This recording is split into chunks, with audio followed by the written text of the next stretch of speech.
Infection and bleeding can occur with subciliary approach blepharoplasty, although these are very uncommon. Recovery from a subciliary approach blepharoplasty is usually a little bit longer than the transconjunctival approach.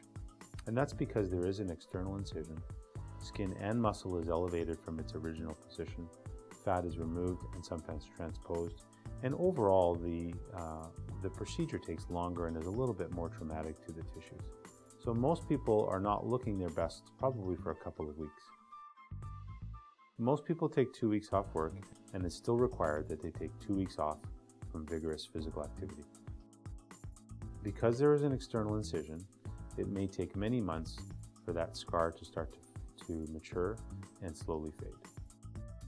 So here's an example of a patient 1 week after subciliary blepharoplasty. So she's got a small incision, a little bit yellow because of the bruising, and then in the center of the slide is 6 weeks post-op, and on the right is 6 months post-op. So usually at 6 weeks people look pretty good, and I think you'd be hard-pressed to tell that she's had surgery.